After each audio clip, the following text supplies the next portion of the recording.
Hey everyone, so we're here today with this Mazda CX-7, and the customer's complaint is that they turn the AC on, and at red lights sometimes the car will stall out. So right away I thought that maybe it's like an alternator concern. The customer was also starting to think that it was an electrical problem as well. He brought it to AutoZone. AutoZone told him that the alternator was good, and that he probably has like a bad ground or something like that. So here we are. I have the car here, and we are gonna figure out what's going on. So I initially started the car with my power probe hooked up here, and I noticed that for like the first 30 seconds it wasn't charging. And I looked at this car the other day, so now I'm back here to replace the alternator. But I wanted to show you guys. I wanted to see here if it's gonna pick up on the picoscope what I was seeing in the beginning. So we're gonna test that now. This car hasn't been started all day, so I'm gonna see. This is the first start. I want to see if I can pick it up. We're gonna go in and start the car.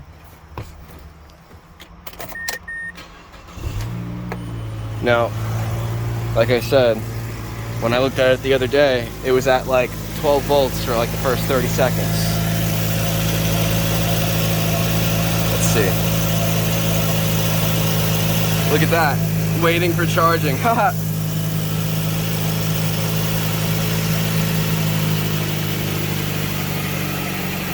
See, so it says that it's charging now, but it took much longer than it usually should. So look at that. Okay, here's a good look here. It says the alternator is okay, but if you look here, it was at 12 volts all this time, and then it went under for when it started. But it should go right up to charging voltage right away. You don't see that happening here. Look, it's like it just idles at like 12, like I was seeing the other day, and then it goes up to 14. So I also noticed, I took this car for a road test, and I also noticed that on the road, it would charge. When you were driving, it would charge. But then as you came to a stop at a red light, it stopped charging. And I noticed that the battery voltage, this is a brand new battery, the customer put this in. I noticed that the brand new battery, the voltage is dropping down to about 12.3 and almost went under 11. So I can only imagine how it would have been with an old battery, the old battery that he had in here. So I'm glad that we caught it. It definitely is an alternator, because I also put the power probe on the wire back here and nothing was coming out. So we're gonna go ahead and we're gonna replace this alternator. And I think I'm also gonna have to recommend the valve cover replacement, valve cover gasket, because it looks like that there's oil leaking onto it as well. So we're gonna get started now. Okay, well, the next thing we're gonna do is we're gonna check out the new part, and I'm gonna just take a look at how it's figured in the car. So here's where the wire goes, and here's the top bolt here. So gonna take a look here. There's the wire there, and there's that top piece we were looking at. So it looks like there's this bracket here, this piece. We're gonna look into taking that off, and there's the power wire that we were looking at as well. So we're gonna start with taking that stuff off, and also we gotta get the belt off. The tensioner is down there, that bottom pulley. So we're gonna get that too, that one. And I believe that's a 14 millimeters. So I'm gonna try to see if I can get like a wrench on there. It looks like the head kind of hangs out a little bit. We might get lucky. I might be able to just swing this belt off quick without like taking the wheel off or anything. But otherwise, we're gonna go down there and do it the right way. Another thing we can do before we start is just take a look at how the belt is routed, and we can just write it down quick. So you can see down there, that's the tensioner and the alternator. There's an idler right there. So we're just gonna start to draw that out and do alternator, tensioner. We'll go through this nice and easy. The idler. And that big guy down there, that's the crank. So we can label that C. And this looks like our water pump there with these 3 bolts. So we're gonna put that right here. W. And then we're gonna look at the AC compressor down there.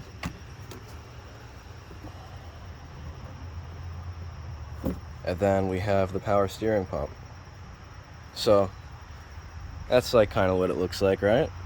Okay, so we're just gonna draw the belt now. Goes down there, and then it wraps. Looks like it wraps around the crank. Okay, so it wraps around the crank, and then it goes around the water pump. And then where does it go from the water pump? We gotta look on the other side. It goes straight down to the tensioner from there. So this is a little messed up, but it's okay. Just gonna draw that there. And from the tensioner, you can see it goes right up over the alternator, and then under the idler. And then it connects right back up to the power steering.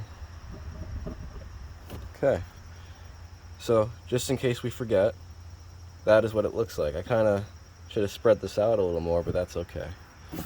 We know how it's supposed to be. So now the next step, we should really disconnect the battery, because you don't want to mess with that power wire there with the battery connected. It's not a good idea. Okay, so get that nice and loose there. Tuck her back there. Okay, so now I'm going to find that wrench, and we're either going to have to take the wheel off, or I'm going to be able to slip this belt off from over here.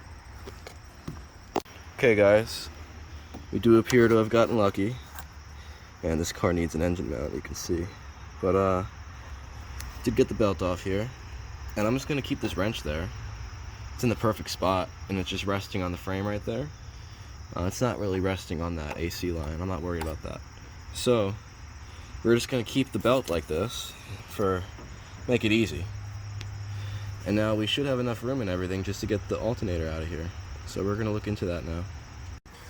Alright, so the next thing you guys are going to want to do is take out that big plastic piece that we were looking at before that was covering all these wires. So I went ahead and took that out. I'll show you guys exactly how it looks. So here it is, and thankfully this one's intact. A lot of times you find these broken, like up here. But this one's actually fully intact. So I'll show you guys exactly how it goes on the new one here. So you saw how it was sitting, the wire going across the top where that nut is. This is how it looks on the car. So if you go to do this job, the top bolt has that stud that sticks out. That's where your first nut is. It goes right there like that. And the other one is on the bottom. So it's tough to see. You can't frickin' see it when you're looking from the top. But if you feel down there, it just sits right there. And you can get both just with this little ratchet like this, a deep or semi-deep socket, something like that. Alright, so now the next step is I'm going to get this connector off. We're going to take this nut off the old one and get the wire off. And then we would have to take off these 3 bolts and take the whole unit out. Alright, I wanted to document the next step here because it's hard to see without a mirror, the connector, but here it is. I just connected it. And a lot of times the technique is to actually, so it goes in like this way. A lot of times the technique is to kind of grab it with your thumb like that, and you push in first. And while you're pushing in, you push down on this mechanism here, on this release. So as you're pushing in, you try to squeeze it open, and then you pull it out. And a lot of times these things won't come out another way. It'd be very difficult. So by hand, that's the easiest way. With your hands, you push in while at the same time squeezing, and then you pull out. It's like a 3-step process to get these things out nice and easy. So we got the wire out as well, and we're just going to put these things to the side. It looks like there's this wire here that might be, I can't see, you guys can see, but not me. There it is. Okay, so I'm just going to get this thing off here, and you can see the other screws that we got to get, the nuts, and that'll be it. And then the whole alternator should come out. Alright, so we got the old one out, And there is one more thing we have to do. I'm going to show you. But I wanted to show you how I got it out. So there's these 3 bolts here. They're 14 millimeters. And you have to be careful. On the bottom bolt, there is another 10 millimeter nut that holds this little bracket on here. Down here. So you got to be careful with that. But other than that, we are good to proceed with putting the new alternator back in. So I am going to tell my customer that there is a lot of oil here, and I'm going to mention this this engine mount as well. And yeah, so the other thing, back here you have this ventilation system. So we're going to transfer this over. There's three bolts here, and it's going to go right onto the back of here. We're definitely going to transfer that over because it's a part of this system here. Okay. Those 3 bolts there. I want to see what happens if we just go to snap one off. Let's see. Ah, the gun's not working. There it goes. I think the battery's a little low. That worked. Alright, so we're just going to transfer this thing over here.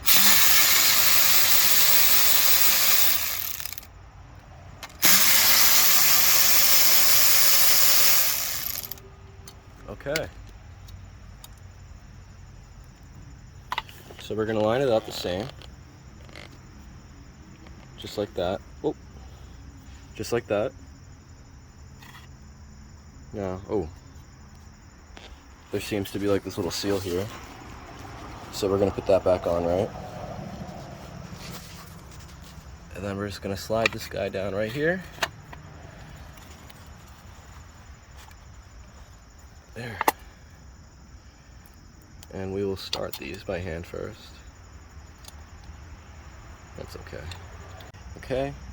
We have the shield on the new one, the ventilation system on the new one. So now we're going to put this one back into the car. And the way I took the old one out was I kind of went this way. So I'm just going to hop up here and throw that back in now.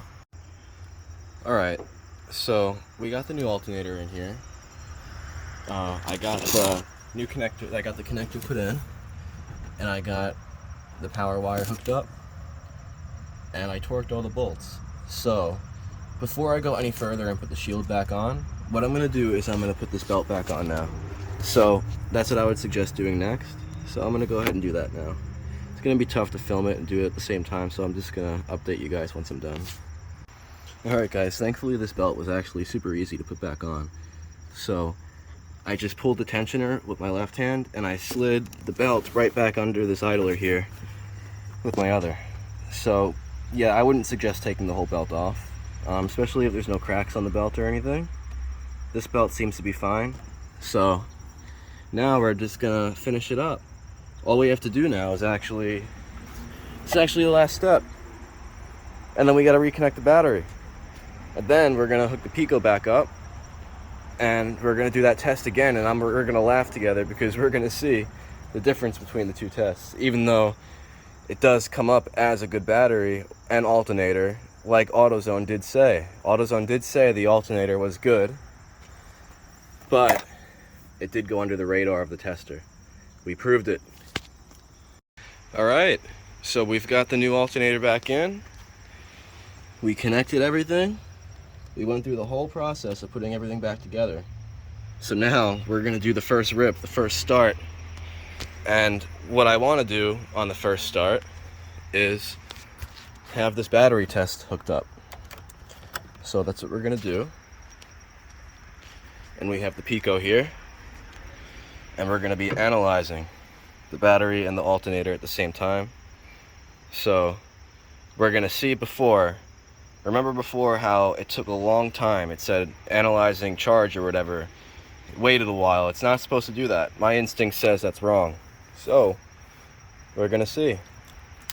Let's go ahead and start the test, and then we're going to go and start the car.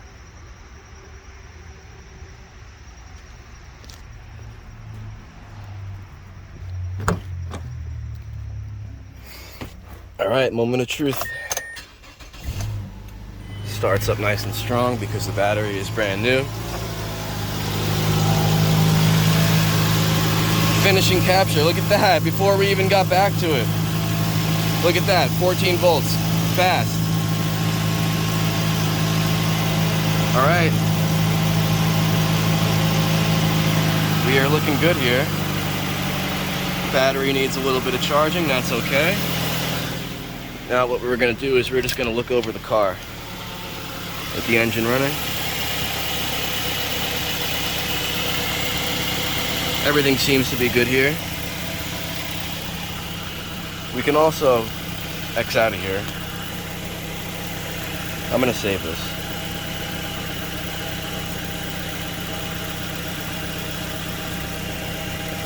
That's a pain in the butt, I'm not gonna do that. Had the bad alternator there. So now we're gonna do, good. Alternator.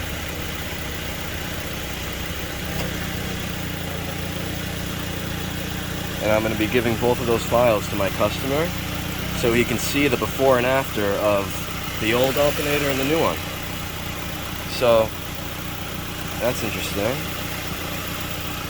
We can go over to the other Pico. I just want to see what's presently happening, because we do have our connection still made here. Gotta wait a second. Up here, get out of the guided test.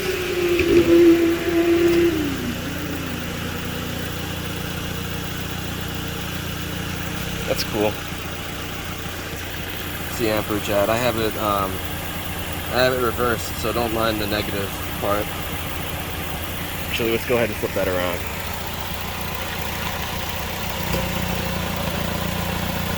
Let's see if it goes to 0. Yeah, that's at 0. Alright.